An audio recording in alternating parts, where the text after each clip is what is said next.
हरिहंत सिद्ध सूरी उपाध्याय साधु सर्व अर्थ के प्रकाशी मांगलिक उपकारी हैं। तिन्ह को स्वरूप जान राग तिन्ह जो भक्ति काय को नवाए स्तुति को जारी है। धन्य धन्य ते नहीं ते काज सब आज खाए कर जोरी बार बार वंदना हमारी है। मंगल कल्याण सुख ऐसो हम चाहते हैं। हो मेरी ऐसी दशा जैसी तुम धारी है। हो मेरी ऐसी दशा जैसी तुम धारी है। मंगलमय मंगल करण वीत राग विज्ञान नमो ताहि जाते भये हरहंतादि महान। करि मंगल करि हो महा ग्रंथ करण को काज जाते मिले समाज सब पावे निज पद राज। इस भव तरु का मूल एक जानहु मिथ्या भाव ताको करि निर्मूल अब करिए मोक्ष उपाय करिए मोक्ष उपाय।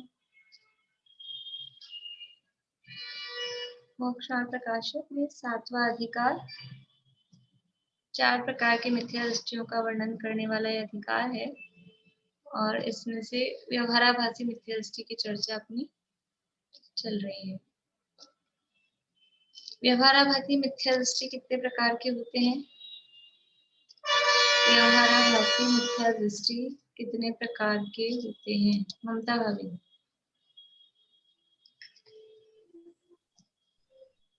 4 प्रकार के होते हैं। कौन कौन से? एक तो सर्व राग द्वेष आदि से रहित मानता है जीव अपने को, ये वाला होता है। प्रश्न क्या है? अभी तक कल ही आज दूसरा दिन हो गया, कल का दिन नहीं आज। कुल अपेक्षा से कुल अपेक्षा व्यवहाराभासी। अच्छा, व्यवहाराभासी बताना है। पहले अपने निश्चय भाषी का बताने लगे थे। आप कल पे ही अटके हुए हो। चलो कोई बात नहीं। बोलिए अनीता आंटी।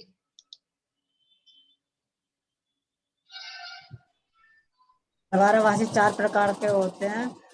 कुल अपेक्षा धर्मधारक व्यवहाराभासी और परीक्षा रहित धर्मधारक व्यवहाराभासी और संसारिक प्रयोजनार्थ धर्मधारक व्यवहाराभासी, धर्म बुद्धि से धर्मधारक व्यवहाराभासी। परीक्षा रहित आज्ञानुसारी धर्मधारक। परीक्षा रहित ये 4 प्रकार के व्यवहाराभासी हैं और इन 4 प्रकार के व्यवहाराभासियों में से 3 प्रकार के व्यवहाराभासी कुल अपेक्षा, परीक्षा रहित आज्ञानुसारी और सांसारिक प्रयोजनार्थ धर्मधारक। इन 3 प्रकार के व्यवहाराभासियों की चर्चा हुई और इन व्यवहाराभासियों की सामान्य प्रवृत्ति जो धर्म कार्य हैं, भक्ति, पूजन, व्रत, तप, दान, शास्त्राभ्यास और देवादि के संबंध में जो इनकी सामान्य प्रवृत्ति है, उसका सारा चित्रण यहाँ पर 300 साल पहले जो टोडरमल जी साहब ने किया था वो आज भी बिल्कुल वैसा का वैसा ही है। कुछ बदलाव नहीं हुआ समाज में। कितने भी शास्त्र लिख दें, कितने भी प्रवचन कर दें, इन समाज की जो स्थिति है इसलिए जो लोगों को कभी कभी ऐसा प्रश्न उठता है, ऐसा डर लगता है, सारे ही जीव मोक्ष चले जाएंगे तो क्या होएगा, संसार खाली हो जाएगा, तो नहीं जा पाएंगे। ये स्थिति दिख रही है 300 साल पहले जो स्थिति थी, 300 साल बाद भी वही स्थिति है। कितने ही प्रवचन हो जाए, कितने ही यूट्यूब पे सुना दें, कितने ही ऑफलाइन सुना दें, ऑनलाइन सुना दें, शास्त्र लिख जाएं, लेकिन वो जीवों की जो प्रवृत्ति है, वो प्रवृत्ति को बदलना, मान्यता को बदलना, वो इतना आसान नहीं होता, वो चलती है वैसी। इसलिए ये कोई खतरे वाली बात नहीं, किसी को डरने वाली बात नहीं। हम मोक्ष चले जाएंगे तो दुनिया खाली हो जाएगी, हम तो जाएं, दुनिया का तो चलती रहेगी दुनिया। हाँ, तो अपनी सोचें। यहाँ इनकी सामान्य प्रवृत्ति की बात बताई। मोना भाभी दिख रहे हैं, मोना भाभी पूछ लूं आपसे, व्यवहाराभासी, 4 प्रकार के व्यवहाराभासियों के नाम। हाँ भाभी, बोलिए। 4 प्रकार के व्यवहाराभासी का नाम। हम्म। कुल अपेक्षा व्यवहाराभासी।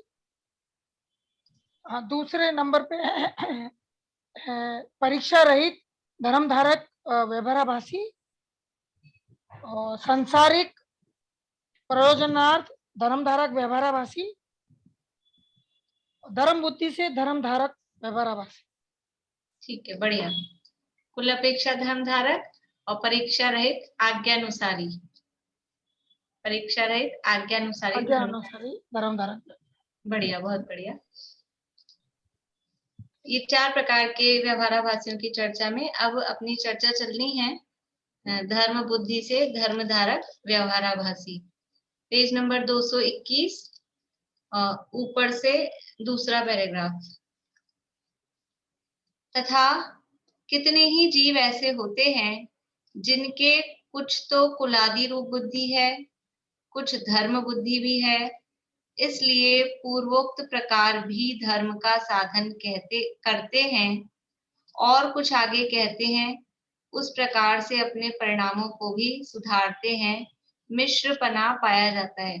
कुछ तो ऐसे थे जो कहे केवल कुल अपेक्षा ही धर्म धारण कर रखा है, कुछ ने केवल परीक्षा रहित आज्ञानुसार बस जो चलना है वैसा कर रखा है, किसी ने केवल सांसारिक प्रयोजन के लिए ही धर्म धारण कर रखा है, लेकिन कुछ जीव ऐसे हैं कि जिनके कुछ मिश्र बुद्धि है, कुल में चलता है इसलिए भी पालते हैं, और फिर उसके साथ में थोड़ी सी धर्म बुद्धि भी है। धर्म बुद्धि मतलब क्या, एक तो केवल हम इसलिए धर्म कर रहे हैं कि हमारे घर की परंपरा है, हमारी मम्मी ने कहा है, हमारे सासू जी ने कहा है, हमको करना है, बस। उनकी धार्मिक दृष्टि नहीं है, उनकी धार्मिक बुद्धि नहीं है, बस इन्होंने कहा है ऐसे करना है, अब जो होता हो करना पड़ता है।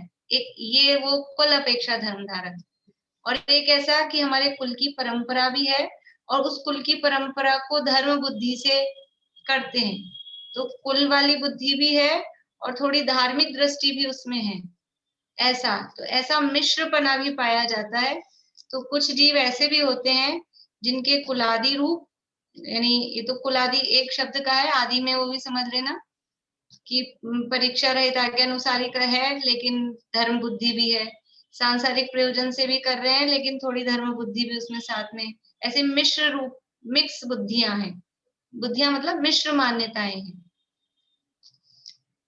तो कुछ तो कुलादि रूप बुद्धि है, कुछ धर्म बुद्धि भी है, इसलिए पूर्वोक्त प्रकार भी धर्म का साधन करते हैं। इसलिए भी वो ये जो पहले ये जो बताया है इस प्रकार से धर्म का साधन करते हैं, और कुछ आगे कहते हैं उस प्रकार से अपने परिणामों को भी सुधारते हैं, मिश्रपना पाया जाता है। और अब आगे बता रहे हैं धर्म बुद्धि से धर्मधारक, तो उनके किस प्रकार से वो परिणामों को भी सुधार रहे हैं, यानी कुछ धर्म बुद्धि से कर रहे हैं। अभी जैसे यहाँ अपने को विपरीतताएं दिख रही थी पीछे 3 में, पर यहाँ ऐसा लगेगा सही तो कर रहा है, यहाँ सब कुछ सही दिखेगा, ऐसा लगेगा कि ये सही तो कर रहा है, लेकिन वास्तव में अंदर में वो अभिप्राय ठीक नहीं है। थोड़े बहुत परिणाम सुधरे हैं स्थूल रूप से ऊपर से, लेकिन अंदर अभिप्राय में वो विशुद्धता या अभिप्राय में जो बदलाव है वो नहीं हो पाता है। धर्म बुद्धि से धर्म धारक व्यवहाराभासी, ये चौथे प्रकार के व्यवहाराभासियों की चर्चा यहाँ शुरू हुई है। पहले के 3 की तो शॉर्ट में है, ये थोड़ा सा डिटेल में है। देखिए पेज नंबर 221 है। तथा कितने ही धर्म बुद्धि से धर्म साधते हैं। धर्म बुद्धि से यानी बुद्धि का मतलब समझ में आता है? बुद्धि मतलब वो मान्यता, धार्मिक मान्यता से, धार्मिक भावना से धर्म बुद्धि, यानी धर्म की ही उनकी इंटेंशन जो है धर्म करने का है, कोई सांसारिक प्रयोजन या कुल की मान्यता, ऐसा उनका उद्देश्य नहीं है। हमें धर्म करना है इस मान्यता से, इस उद्देश्य से, इस दृष्टि से वो धर्म करते हैं। इसका नाम है धर्म बुद्धि से। धर्म बुद्धि से धर्म साधते हैं, परंतु धर्म तो कर रहे हैं, धार्मिक दृष्टि भी है, धार्मिक श्रद्धान भी है कि हमें धर्म करना है, लेकिन निश्चय धर्म को नहीं जानते। लेकिन वास्तव में धर्म क्या है वो नहीं जानते। धर्म धर्म सब कोई कहे, धर्म न जाने कोई, है तो वो ऐसा दया दया सब कोई कहे, दया न जाने कोई। लेकिन ऐसे धर्म धर्म, हमें धर्म करना है, हमें धर्म करना है, मतलब दुनिया में ऐसे ही लोग मंदिर आ गए, दर्शन कर लिए, ढोक दे दी, पूजन कर ली, सुबह पूजन कर ली, शाम को फिर दर्शन कर गए, आरती बोल गए, कोई स्तुति बोल गए, अरे हम बहुत धर्म करते हैं, ये धर्म हो गया। रात्रि भोजन नहीं करते, जमी कंद नहीं खाते, बहुत धर्म हो गया। बस इसी को धर्म समझते हैं। तो धर्म बुद्धि से धर्म साधते हैं, परंतु निश्चय धर्म को नहीं जानते, इसलिए अभूतार्थ रूप धर्म को साधते हैं। अभूतार्थ का अर्थ कल देखा था, अभूतार्थ रूप धर्म यानी व्यवहार धर्म को। व्यवहार धर्म मतलब वो जो शुभ राग है, वो जो शुभ क्रियाएं हैं, बस उसको ही धर्म मानते हैं। अभूतार्थ रूप यानी कषाय की मंदता हो गई, कषाय की मंदता हुई, शुभ भाव हो गए, शुभ राग जो हुआ, बस यही धर्म है। उसी धर्म किसका नाम? कषाय की मंदता का नाम धर्म कि कषायों के अभाव का नाम धर्म? धर्म किसका नाम है? कषायों की मंदता का नाम धर्म नहीं है, धर्म तो कषायों के अभाव का नाम है।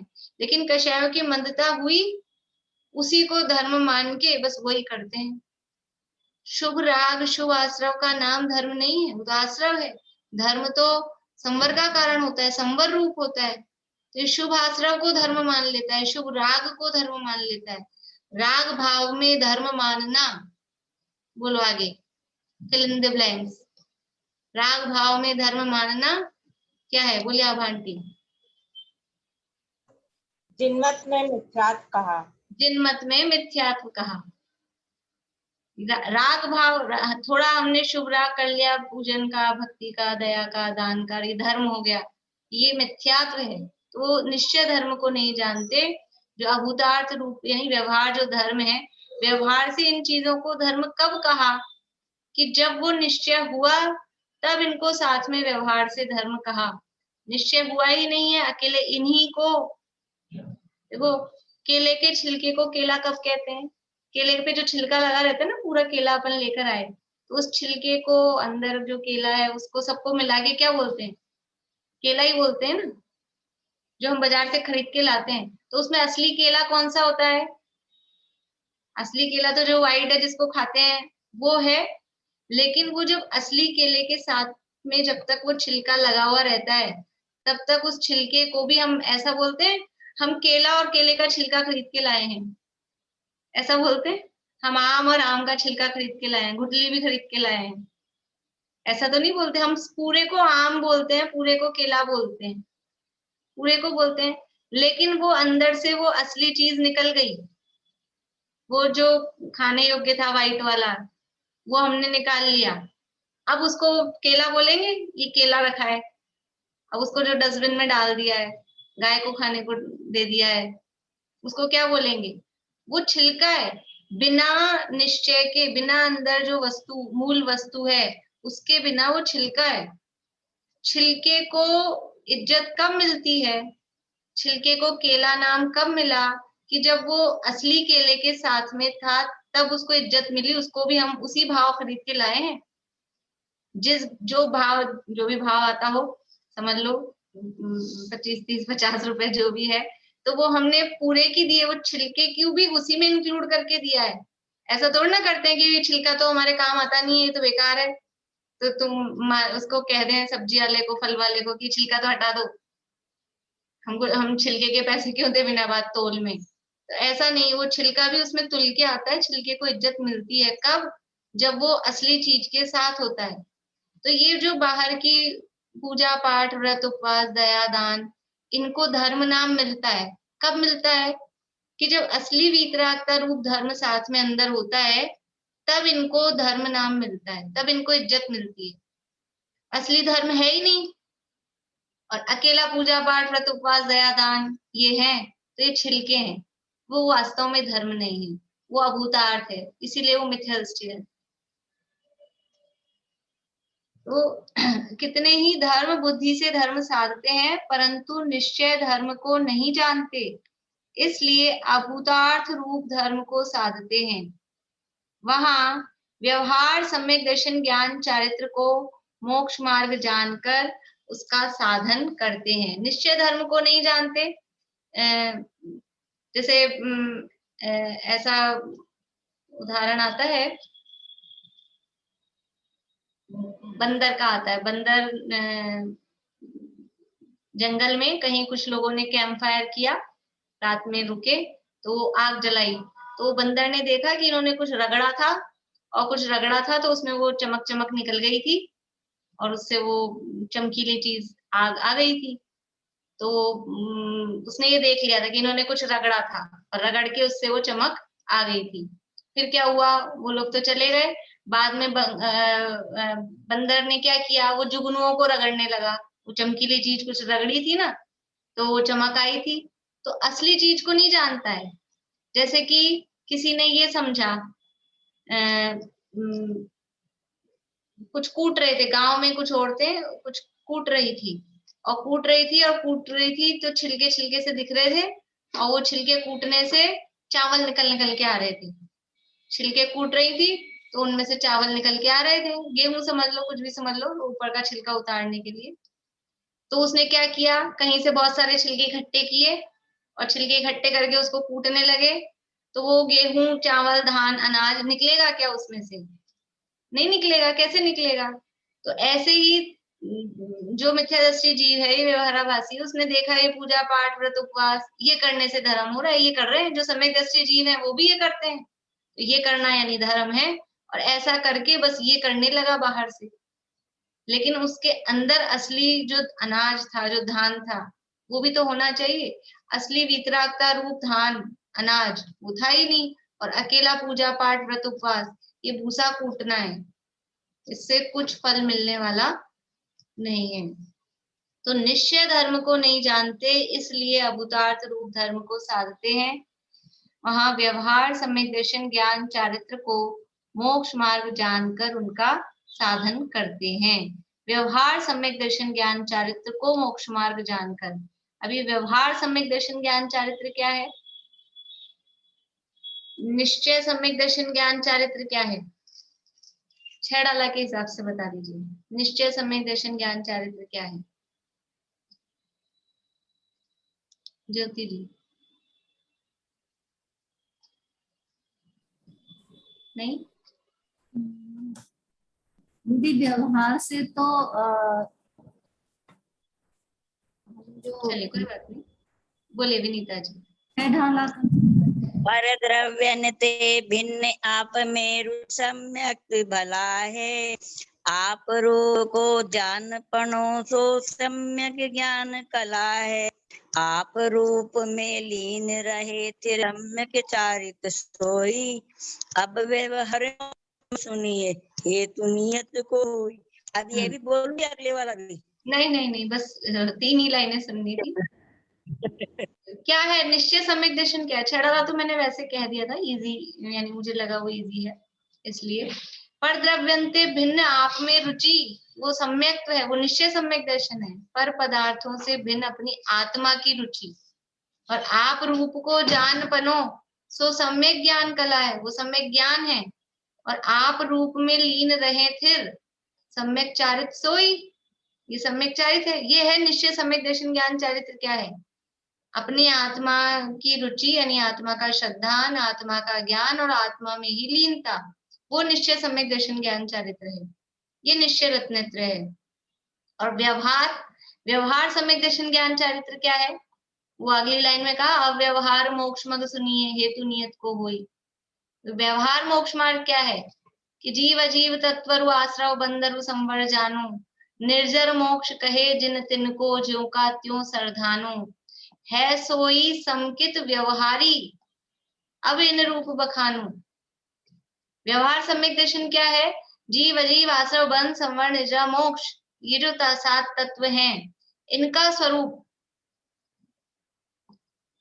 निर्जर मोक्ष कहे जिन तिनको ज्यों का त्यों सरधानु। ये जो 7 तत्व कहे हैं, इन 7 तत्व का यथार्थ श्रद्धान, इसका नाम व्यवहार सम्यक दर्शन है। तो ये व्यवहार सम्यक दर्शन ज्ञान चारित्र को मोक्ष मार्ग जानकर उसका साधन करते हैं। ये तो छेड़ाला के हिसाब से व्यवहार सम्यक दर्शन ज्ञान चारित्र हुआ, और रत्नगण शावकाचार्य के हिसाब से देखें तो सम्यक दर्शन क्या है? ये श्रद्धानम परमार्थानाम आप्तागम तपोभृताम, यानी कि सच्चे देवशास गुरु का श्रद्धान, वो सम्यक दर्शन में ज्ञान चारित्र है। मतलब सम्यक दर्शन है, उनका ज्ञान वो ज्ञान है और लीनता वो चारित्र है। तो सच्चे देवशास गुरु का श्रद्धान वो सम्यक दर्शन है। कौन सा सम्यक दर्शन है? ये व्यवहार सम्यक दर्शन है। तो 7 तत्व का श्रद्धान वो भी व्यवहार सम्यक दर्शन है। सच्चे देवशास गुरु का श्रद्धान वो भी व्यवहार सम्यक दर्शन है। व्यवहार क्यों है? और ये 2 तरह के हैं, तो हम किसको माने? देवशास गुरु का श्रद्धान ये सच्चा व्यवहार सम्यक दर्शन है कि 7 तत्व का श्रद्धान ये सच्चा व्यवहार सम्यक दर्शन है? तो वास्तव में 2 तरह से कहा है, दोनों में अंतर कुछ भी नहीं है। देवशास गुरु के श्रद्धान में 7 तत्व का श्रद्धान शामिल है, 7 तत्व के श्रद्धान में देवशास गुरु का श्रद्धान शामिल है। तो व्यवहार सम्यक दर्शन ज्ञान चारित्र को मोक्ष मार्ग जानते हैं, मतलब 7 तत्वों का स्वरूप जान लिया, समझ लिया, तो समझ रहे हमको सम्यक दर्शन हो गया।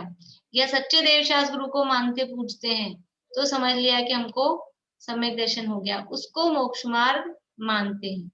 तो उस आधार पे अब यहाँ सम्यक दर्शन का अन्यथा रूप बता रहे हैं। तो सबसे पहले देवशास गुरु के स्वरूप के संबंध में अन्यथा स्वरूप, और फिर सप्त तत्व का अन्यथा स्वरूप। ये 2 टॉपिक इसमें मुख्य रूप से यहाँ ये पूरे प्रकरण में यहाँ तक लेंगे। सम्यक दर्शन के अन्यथा रूप में, फिर सम्यक ज्ञान का अन्यथा रूप बताएंगे, और फिर सम्यक चारित्र का अन्यथा रूप बताएंगे। बोलिए पार्वती। भाभी, तो ये जो आगे पंडित जी ने बोला है 218 पेज पे, सच्चे देवादि का जीवादि का श्रद्धान करने से सम्यक तो होता है, वह उनको जानने से सम्यक ज्ञान होता है, तो ये वास्तविक सम्यक दर्शन है या व्यवहार से है? देखो वो वही है ना, अंदर उसके साथ में है, तो वो है तो ये व्यवहार, लेकिन उनको जानने से सम्यक दर्शन होता है। मतलब पंच परमेश जी के बताए हुए मार्ग पर चलकर अपनी आत्मा की शरण लेना। तो सच्चे देवशास गुरु ने को जाना, इसका मतलब क्या हुआ? अपनी आत्मा को जाना। निश्चय सम्यक दर्शन क्या है? आत्मा का श्रद्धान, परद्रव्यन्ते भिन्न आप में रुचि, यानी अपनी आत्मा का श्रद्धान। आत्म श्रद्धानम सम्यक दर्शनम, ये निश्चय सम्यक दर्शन है। ये निश्चय सम्यक दर्शन है, लेकिन ये आत्म श्रद्धान होगा कैसे? जब तक देवशास गुरु की शरण में नहीं आएंगे, 7 तत्वों को नहीं जानेंगे, तब तक आत्म श्रद्धान नहीं होगा। लेकिन ये देवशास गुरु की शरण में आकर भी, 7 तत्व को जानकर भी निश्चय तो कब होगा कि वो आत्म श्रद्धान हो। तो इस आत्म श्रद्धान के साथ में जो देवशास गुरु की श्रद्धा है, तब उसको व्यवहार सम्यक दर्शन या उससे सम्यक दर्शन होता है, वो सम्यक दर्शन का कारण है, ऐसा कहा जाता है। ठीक है, तो वास्तव में सम्यक दर्शन तो असली क्या है? सम्यक देखो, शादी क्या होती है? शादी किसे कहते हैं? बच्चों से पूछो तो शादी मतलब बैंड बाजे बजे, और लेडीज से पूछो तो शादी मतलब अच्छे अच्छे नए हम लहंगा बना लें, साड़ी बना लें, जेवर पहन लें, तब तो शादी लगे। सबके अपने अपने स्टाइल। शादी का मतलब क्या? बहुत भीड़ इकट्ठी हो जाए, बहुत बड़ा ग्राउंड हो, बहुत अच्छा डेकोरेशन हो, इन सब का नाम शादी है क्या? 56 भोग बने, व्यंजन बने, इसका नाम शादी नहीं है। शादी में ये सब चीजें होती हैं, ज्यादा हो कम हो वो कोई बात नहीं है, लेकिन इसका नाम शादी है क्या? शादी में तो असली असली क्या है, वो श्रद्धान है उसमें भी। शादी किसे कहना, अंदर में वो जो लड़का लड़की है उनके अंदर अपनेपन का जो श्रद्धान है उसका नाम शादी है। लेकिन फिर बाहर में वो आडंबर वो सब भी होता है, बाहर में उसी को शादी कहते हैं। ऐसे ही सम्यक दर्शन क्या है, अंदर में अपनेपन का श्रद्धान, वो सम्यक दर्शन है। फिर बाहर में सच्चे देवशास्त्र गुरु की श्रद्धा भी होगी, बाहर में सात तत्व का श्रद्धान भी होगा ही। लेकिन ये केवल बाहर वाले को ही, केवल बस तामझाम को ही शादी मान रहा है, दूल्हा दुल्हन का पता ही नहीं है। जिम करा गए, दूल्हा कौन है दुल्हन कौन है पता ही नहीं है, वो है कि नहीं है, ऐसे ही जी में है, मतलब पता नहीं है, वो नहीं है ही नहीं वहां पर, और फिर शादी हो रही है। जैसे मैं बोलती हूँ ना कभी कभी बारात कि बस दूल्हा दूल्हा आ जाएगा, दूल्हे की कोई बात नहीं, बाकी अपन तो चलो भीड़, तो उसको बारात नहीं कहते, बिना दूल्हे के बारात नहीं कहलाती, वो भीड़ कहलाती है। ऐसे असली क्या है उसमें, तो असली है आत्मश्रद्धान, बाकी सब वो व्यवहार है, बारात। तो सम्यक दर्शन का अन्यथा रूप, अब इसमें सबसे पहले यहाँ बताएंगे देव भक्ति का अन्यथा रूप। देखिए पहले ये पढ़ते हैं, एक पैराग्राफ है इसके ऊपर। वहां शास्त्र में देव गुरु धर्म की प्रतीति करने से सम्यक तो होना कहा है, वो जो आप लाइन कह रहे थे वो यहाँ आई है कि देव गुरु धर्म की प्रतीति करने से सम्यक दर्शन होता है। बिना सच्चे देवशास्त्र गुरु के श्रद्धान के सम्यक दर्शन 3 काल में नहीं हो सकता। कोई ग्रहित मिथ्या दृष्टि हो, ग्रहित मिथ्यात्व में रहे, सच्चे देवशास्त्र गुरु की श्रद्धा नहीं हो, तो सम्यक दर्शन कदापि नहीं हो सकता। ग्रहित मिथ्या दृष्टि को सम्यक दर्शन कभी भी नहीं हो सकता। इसलिए देवगुरु धर्म की प्रतीति, मतलब सच्चे देवगुरु धर्म की प्रतीति करने से सम्यक तो होना कहा है। ऐसी आज्ञा मानकर, क्योंकि शास्त्र में कहा है सच्चे देवशास्त्र गुरु की प्रतीति करने से सम्यक दर्शन होता है, ऐसी आज्ञा मानकर अरहंत देव, निर्ग्रंथ गुरु और जैन शास्त्रों के अतिरिक्त औरों को नमस्कार आदि करने का त्याग किया है। हम केवल सच्चे देव अरहंत भगवान जो है जिनेंद्र भगवान, उनको मानेंगे, जो निर्ग्रंथ वीतरागी समस्त परिग्रह से रहित, बाह्य अभ्यंतर समस्त परिग्रह से रहित जो दिगंबर मुनिराज हैं उनको ही गुरु मानेंगे, और जो वीतरागी दिगंबर जैन शास्त्र हैं उनको ही शास्त्र मानेंगे। औरों को किसी को ना हम मानेंगे मतलब उनको नमस्कार नहीं करेंगे, उनको श्रद्धा पूर्वक, धार्मिक श्रद्धा पूर्वक उनको नहीं मानेंगे, तो औरों को नमस्कार आदि करने का त्याग किया है, ये सोच के उनका अन्य को नमस्कार करने का त्याग किया। परंतु अब ये किया तो क्या बुरा किया, यही तो करना था, सच्चे देवशास्त्र गुरु को ही तो मानना था। लेकिन क्या कह रहे हैं, परंतु उनके गुण अवगुण की परीक्षा नहीं करते।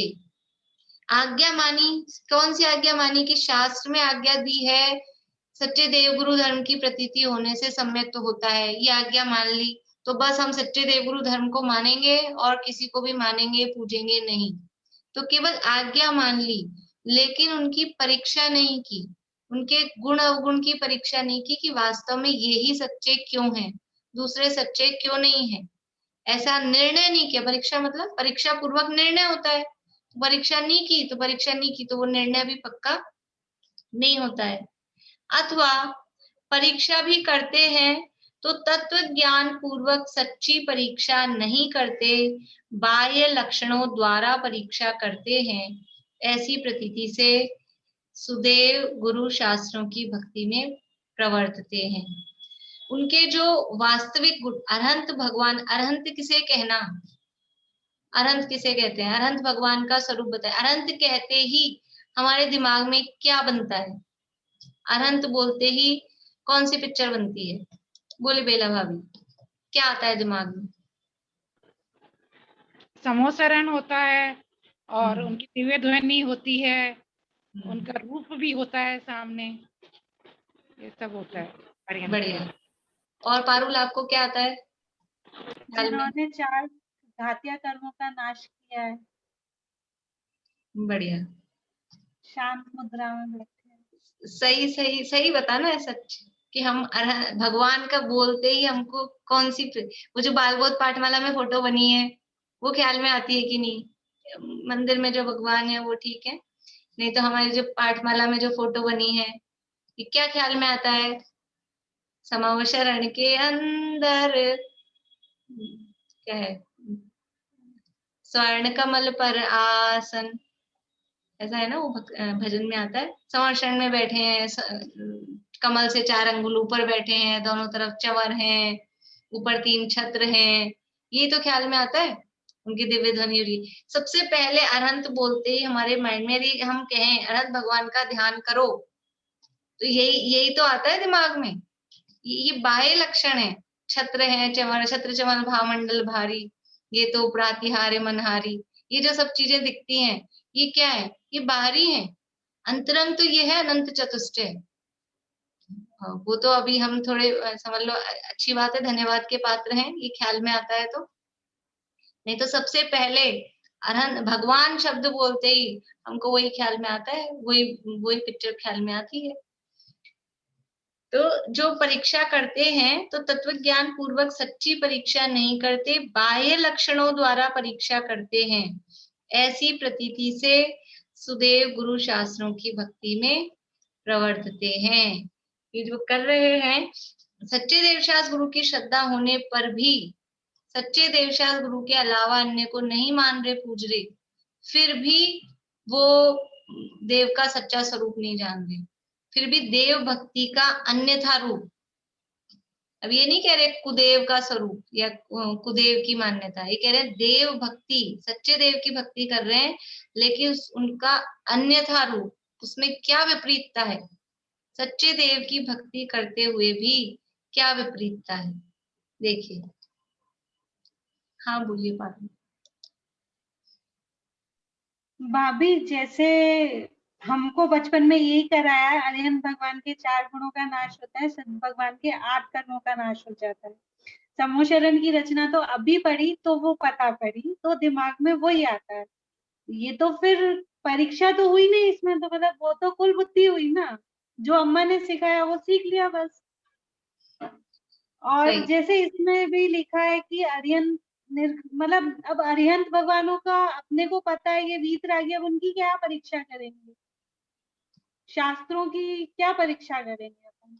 परीक्षा है ना, राग का पोषण हो रहा है कि वितरागता। अरहंत भगवान यदि देखो अभी अरहंत भगवान के उपदेश में उनकी वाणी वो जिनवाणी है, तो उसमें कहीं भी राग का पोषण हो रहा है कि वितरागता। अरहंत भगवान की मुद्रा क्या बता रही है? हमने उस दिन भजन का अर्थ लिया था एक दिन, निरखो अंग अंग जिनवर के, जिनसे झलके शांति अपार। तो वो उनकी जो एक एक मुद्रा है, उनके हस्त युगल क्या कह रहे हैं, उनके चरण क्या कह रहे हैं, उनकी मुद्रा क्या कह रही है, उससे वीतरागता झलक रही है कि कहीं भी किसी भी तरह से राग द्वेष झलक रहे हैं। ये उससे बाहर की मुद्रा से ये पहचान हो रही है, और बाहर की मुद्रा से वो अंदर की बात ख्याल में आती है। और बाहर से तो हमको दिखता नहीं है कि इनके कितने कर्म नष्ट हो रहे हैं कि नहीं हो रहे हैं। बाहर से देखो, देखने में हमको पता लगता है, दिखता है। सिद्ध भगवान तो दिखते ही नहीं है। अनंत भगवान में हमने उनको देखा, समाव शरण में साक्षात भी अनंत भगवान को देखा, तो क्या हमको ऐसे पता लगता है इनके कर्म नष्ट हो गए हैं कि नहीं हो गए हैं? तो वो कैसे दिखेंगे कि मोहनीय कर्म का अपने को आइडिया लग सकता है। ज्ञानावरण में उनको केवल ज्ञान है, वो दिव्य ध्वनि के माध्यम से उपदेश हो रहा है, उसका आइडिया उससे लग सकता है। और मोहनीय कर्म का अभाव वो तो समझ में आता है ना, कि इनके किसी भी तरह के राग द्वेष नहीं है, किसी भी तरह की कषाएं नहीं है, वो दिखाई दे रही है कि नहीं दिखाई दे रही है? वहां समझ में आ रहा है, वो अंतर्मुख अंतर में लीन है। थोड़ी भी कषाय राग द्वेष होते हैं तो इस तरह से निर्लिप्त लिप्त वो नहीं रहा जा सकता है। तो बाहर से देख के इस तरह से उनके 4 घातीय कर्मों का नाश हुआ, ये दिखाई, मतलब थोड़ा हम आइडिया लगा सकते हैं। और बाहरी ये सब चीजें दिख ही रही हैं हमको कि इस तरह के और राग द्वेष के जो चिन्ह हैं, स्त्री आदि, कोई धनुष बाण, कोई तलवार, कोई इस तरह के चिन्ह, वो सब बाहर में नहीं है। तो ये सब चीजें तो हमें बचपन में ही बता दी, मतलब रटा दी गई है, इनफैक्ट माइंड में बिल्कुल क्लियर है कि यही धर्म है, यही भगवान है, तो अब नहीं, इसे क्या मानेंगे? वो रटा दी बचपन में, तो बचपन में रटाई ही जाएगी। लेकिन अब अपन अपनी बुद्धि से देखो, बचपन में रटाए हुए होने के बाद भी हम ये बड़े होते हैं ना, तो आर्ग्यू कर सकते हैं। और आजकल तो बच्चे भी करते हैं, ये क्यों नहीं, वो सभी तो भगवान है, ये भी तो भगवान है, वो भी तो भगवान है, सब भगवान एक से हैं, इनको क्यों नहीं मान रहे, उनको क्यों नहीं पूज रहे। और फिर और दूसरे दूसरे तर्क करते हैं। आप एक चीज के लिए, अभी जो पढ़े लिखे होते हैं ना, आप कहो कि भाई ये नहीं खाना चाहिए, कुछ भी खाने पीने के संबंध में अपन कहें, तो वो आपको 10 चीजें कह देंगे। फिर आप घी भी मत खाओ, फिर आप चीनी भी मत खाओ, फिर आप दूध भी मत पियो, वो दूध तो गाय के अंदर से निकलता है, दूध तो पीना ही नहीं चाहिए। आप इतना वो मतलब बहुत सारे आपको जितने अपन नहीं दे पाएंगे, वो उतने तर्क दे देंगे और अपन चुप हो जाएंगे, ऐसी स्थिति हो जाएगी। तो वो तर्क करते हैं और फिर तर्क पूर्वक उसमें समाधान होता है, तो वो बराबर होता है। अभी भी हम अब निर्णय कर सकते हैं कि हमने ये जो बात बचपन से रटी हुई है, ये बात सही है कि नहीं है, ऐसा ही हमको लग रहा है कि नहीं लग रहा है, तो परीक्षा हो जाती है। एक बार तो रटना ही पड़ता है, एक बार रटा दिया गया है वो अच्छी बात है, और वो रटाया हुआ है तो अब उस हिसाब से हम उसको स्वीकार कर सकते हैं, निर्णय करके स्वीकार कर सकते हैं।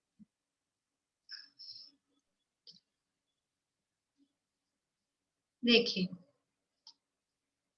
करें शुरू, कर लेते हैं, एक आध लाइन पढ़ते हैं, फिर बाकी बाद में करेंगे। फिर देव भक्ति का अन्यथा रूप, किस प्रकार से देव भक्ति होती है। धर्म बुद्धि से कर रहे हैं, सच्चे देव को ही मान रहे हैं, लेकिन किस आधार पे, किन बातों के आधार पे देव भक्ति कर रहे हैं। वहां अनंत देव हैं, इंद्रादि द्वारा पूज्य हैं, अनेक अतिशय सहित हैं, शुद्धादि दोष रहित हैं, शरीर की सुंदरता को धारण करते हैं, स्त्री संगमादि रहित हैं, दिव्य ध्वनि द्वारा उपदेश देते हैं, केवल ज्ञान द्वारा लोकालोक को जानते हैं, काम क्रोधादि नष्ट किए हैं, इत्यादि विशेषण कहे हैं। ये सब भगवान की विशेषताएं, विशेषण मतलब जो उनकी विशेषता बता रही है, ये सब बातें बताई हैं कि अनंत देव हैं, इंद्रादि द्वारा पूज्य हैं। बता सकते हैं कोई, इंद्रादि द्वारा पूज्य हैं, ये किस शब्द का अर्थ है।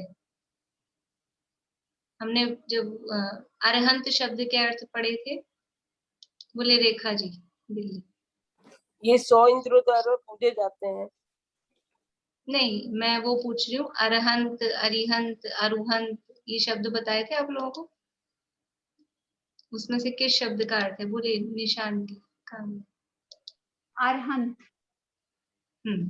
अरहंत, अरहंत शब्द का अर्थ बताया था, इंद्रादि द्वारा, देवों द्वारा पूज्य हैं, वो अरहंत है। अरिहंत, जिन्होंने 4 घातिया कर्म रूपी शत्रुओं का नाश किया, वो अरिहंत। और अरुहंत, जिन्होंने संसार के बीज का नाश किया, अरु यानी बीज और हंत यानी उसको नष्ट कर दिया, वो अरुहंत। तो अरहंत देव हैं, इंद्रादि द्वारा पूज्य हैं, शतेंद्र नमत्कर शीशधार, ये आता ही है, 100 इंद्रों द्वारा पूज्य हैं, अनेक अतिशय सहित हैं। कौन से हैं अनेक अतिशय, अरहंत भगवान के अनेक अतिशय कौन से होते हैं, बोलो प्रीति। 10 जन्म के अतिशय, 10 केवल ज्ञान के, 14 देवव्रत अतिशय। हाँ, 34 अतिशय कहे जाते हैं, जन्म के, केवल ज्ञान के, देवव्रत, ये अतिशय हैं। तो अनेक अतिशय सहित हैं, शुद्धादि दोष रहित हैं, भूख प्यास नहीं लगती है, अनंत भगवान 18 दोषों से रहित हैं, ये भी बात एक दिन बताई थी। 18 दोषों से रहित हैं, दोपहर में चली थी रतवार सूत्र की क्लास में। शुद्धादि दोष रहित हैं, शरीर की सुंदरता को धारण करते हैं। सुंदरता यानी शारीरिक सुंदरता कैसी होती है, यहाँ तीर्थंकर की मुख्यता से समझना, ये जो अतिशय वगैरह भी कहे जाते हैं तीर्थंकर की मुख्यता से हैं। तो एक सबसे सुंदर यानी दुनिया में सबसे सुंदर वो कौन होता है, तो कहते हैं कामदेव। कामदेव सबसे सुंदर होते हैं ना अपने 24 तीर्थंकर, 12 चक्रवर्ती, 9 नारायण, 9 प्रतिनारायण, 9 बलभद्र, ये तो 63 शलाका पुरुष हैं। इसके अलावा 169 जो महापुरुष होते हैं, उनमें 24 कामदेव होते हैं। और कामदेव के लिए कहा जाता है वो सबसे सुंदर होते हैं, बहुत सुंदर होते हैं, मतलब उनका रूप बहुत सुंदर होता है। तो कामदेव ज्यादा सुंदर होते हैं कि तीर्थंकर ज्यादा सुंदर होते हैं? शारीरिक सुंदरता की बात है। कामदेव ज्यादा सुंदर है कि तीर्थंकर ज्यादा सुंदर है? ज्योति जी। तीर्थंकर। तीर्थंकर। फिर वो शांतिनाथ, कुंभनाथ, अरनाथ, वो कामदेव भी थे, तीर्थंकर भी थे, चक्रवर्ती भी थे। 3 उपमा थी ना। वास्तव में यद्यपि कामदेव सबसे सुंदर होते हैं ऐसा कहा जाता है, लेकिन तीर्थंकर की शारीरिक सौंदर्य के आगे वो कामदेव भी कुछ भी नहीं है। कामदेव का जो रूप है, वो शारीरिक जो सौंदर्य है, वो कामोत्पादक, यानी दूसरों को आकर्षित करे, काम उत्पन्न करे, इस तरह का होता है। और तीर्थंकर का जो रूप है वो अत्यंत सौम्य मुद्रा। सुंदर तो सब होते हैं, सुंदरता में ऐसा थोड़ी ना कि चक्रवर्ती कम सुंदर होते होंगे कि नारायण कम सुंदर होते होंगे, सुंदर तो सभी होते हैं, लेकिन फिर भी इन सब में देखा जाए तो कामदेव को सबसे सुंदर कहा जाता है। और किशन चंद जी पंडित जी थे, नाम सुना होगा आप लोगों ने, अलवर के कर्णानियों के बहुत बड़े विद्वान। वो ऐसे बोलते थे, बोले तीर्थंकर की सुंदरता के आगे कामदेव पानी भरे हैं, ऐसे बोलते हैं। पानी भरते हैं, कहावत सुनी, मतलब कुछ नहीं, वो कुछ नहीं लगती। तीर्थंकर की सुंदरता के आगे वो कामदेव भी वो कुछ नहीं लगते हैं। ऐसा तीर्थंकर का शारीरिक सौंदर्य होता है, शारीरिक रूप उनका ऐसा होता है। तो शरीर की सुंदरता को धारण करते हैं। उनके शारीरिक रूप का उदाहरण बता सकते हैं कि वो इतने सुंदर होते हैं? हिंट देती हूँ आपको, पंचकल्याणक का कोई प्रसंग।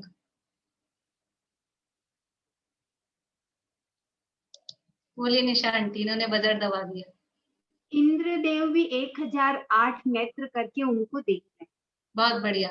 इतना सुंदर रूप बाल तीर्थंकर का, अभी अभी जन्म हुआ और उसका इतना सुंदर रूप कि वो इंद्र को तृप्ति नहीं होती 2 आंखों से देखने पे। 1008 आंखें बनाकर और वो उनका रूप देखते हैं। ऐसा कहते हैं कि वो इंद्र को रूप देख के तृप्ति नहीं होती, वो 1000 आंखें बनाता है, और जो उनके माता पिता हैं वो भी उनको रूप देख के वो तृप्ति नहीं होती, वो आंखें बंद कर लेते हैं कि वो निकल नहीं जाए, वो आंखें बंद कर लेते हैं। और वो इंद्र इतनी सारी आंखें खोल के देखता है। सबका अपना अपना परिणाम है, सबके अपने अपने टाइप की समझ लीजिए राग भाव है। तो माता पिता है वो उनके रूप को देख के आंखें बंद कर लेते हैं, और इंद्र है वो उनके रूप को देख के और इतनी सारी आंखें बना लेता है। इतना सुंदर रूप उनका तीर्थंकरों का होता है। तो शरीर की सुंदरता को धारण करते हैं। स्त्री संगम आदि रहित हैं, स्त्री संगम आदि रहित है, मतलब जब अरहंत दशा में है तब। गृहस्थ अवस्था में शादी विवाह हुआ वो बात नहीं है, लेकिन जब अरहंत दशा में है तब किसी भी प्रकार की स्त्री का साथ नहीं है। दिव्य ध्वनि द्वारा उपदेश देते हैं, केवल ज्ञान द्वारा लोकालोक को जानते हैं, काम क्रोध आदि नष्ट किए हैं, पूर्ण संपूर्ण मौनी कर्म का अभाव हो गया है, तो किसी प्रकार के काम विकार कषाएं नहीं बची हैं, इत्यादि विशेषण कहे हैं।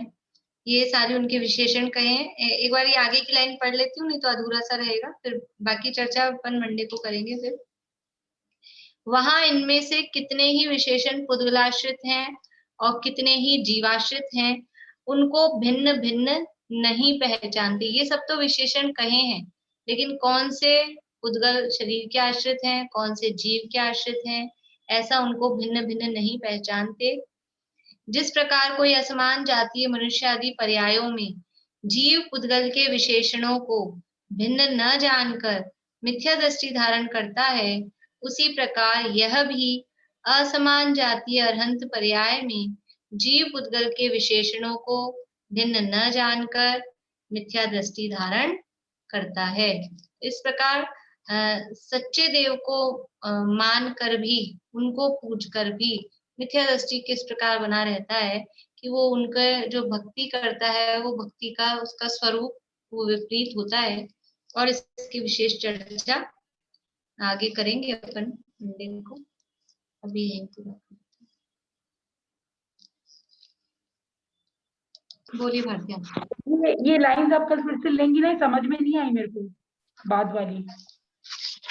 कौन सी? उद्गलाश्रित ये और जो ये last सभी वाली बाद में line- चर्चा करेंगे।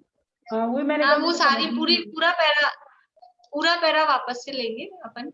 अभी क्या फिर बहुत टाइम ज्यादा हो जाता है।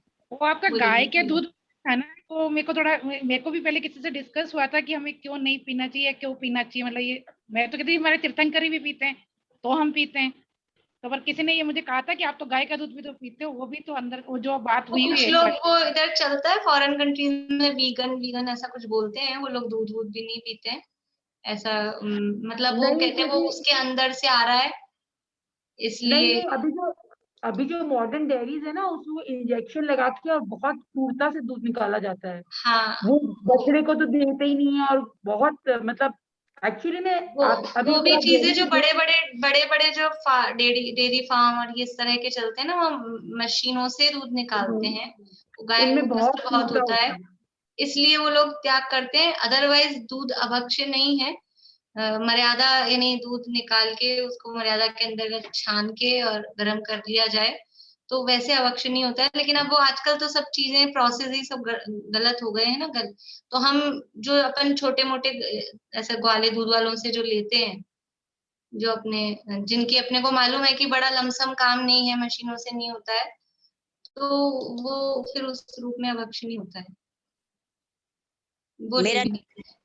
है मार्गना संबंधी, आप तो अभ्यासी हैं, एक जगह अटकी भी हूँ। जैसे दूसरा गुण स्थान में अब तो समय से तो जगन्य एक समय और उत्कर्ष छयावली, और जब जीव उसमें मरता है दूसरे गुण स्थान में, तो मरण करके जब दूसरी जगह पैदा हुआ तो वो औदारिक मिश्र का योग होगा, तो उतने समय के अंदर ही वो जन्म ले लेगा छयावली के बीच बीच, तो उसके बाद दूसरा गुण स्थान छूट जाएगा। तो मरण नहीं होता ना। हाँ वो मिथ्यात्व में आ जाता है, मिथ्यात्व में आ जाएगा वो मिश्र दशा में। मतलब मिश्र औदारिक मिश्र का योग में हाँ मिश्र दशा में वो जो निवृत्त अपर्याप्त दशा है तभी वो मिथ्यात्व में आ जाएगा। हाँ। दूसरा गुण स्थान अच्छा का तो अच्छा, काल तो उतना मुझे सा ये ही है। लगा था। हाँ हाँ, तो मैंने चार गुण ये पहला दूसरा और तीसरा। एक मिनट ममता भाभी आप रुकिए, आप फिर से बोलिए, आपकी आवाज बहुत नहीं आई, अब आई जी। हाँ हेलो, बोलिए, हाँ बोलिए। औदारिक मिश्र का योग के चार गुण स्थान पढ़े मैंने, पहला दूसरा चौथा और 13वां। तो 13वें में जब से परम औदारिक होगा तब भी औदारिक मिश्र होगा। नहीं 13वें में जब केवली समुद्घात होता है ना, केवली समुद्घात के कपाट के समय औदारिक मिश्र होता है। दंड कपाट, तो जो दूसरा स्टेप है कपाट, उस समय औदारिक मिश्र होता है। अच्छा अच्छा, तो 13वें का और 14वें के शुरुआत में तब ये 14वें में नहीं, होता है। 14वें में नहीं है, 13वें में ही है। अच्छा, 13वें माना जाएगा, 13वें में है समुद्घात के समय। अच्छा, औदारिक मिश्र का योग 13वें में मुद्घात के समय। हाँ औदारिक मिश्र का योग 13वें गुण स्थान में जब केवली समुद्घात होता है तब है दूसरे में कपाट के समय, और पहले गुण स्थान में है ही, और दूसरे में भी होता है, चौथे में भी होता है। ठीक है, मैट की भी बहुत ज्यादा। ठीक है, बोलिए ममता भाभी अब। ये बोले थी दूसरे गुण स्थान में मरण नहीं होता ना, लेकिन तो उस समय कैसे होगा ये? तो दूसरे में मरण होता है, तीसरे में मरण नहीं होता। अच्छा, तीसरे में नहीं होता, दूसरे में होता। चलिए जिनवाणी स्तुति करते हैं।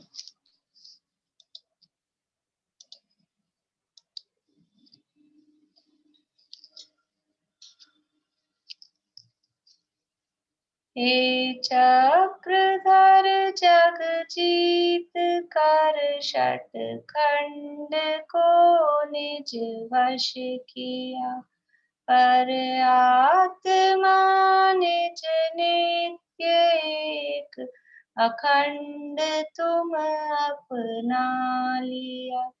हे ज्ञान घन हरनाथ जिन धन धान्य को ठुकरा दिया।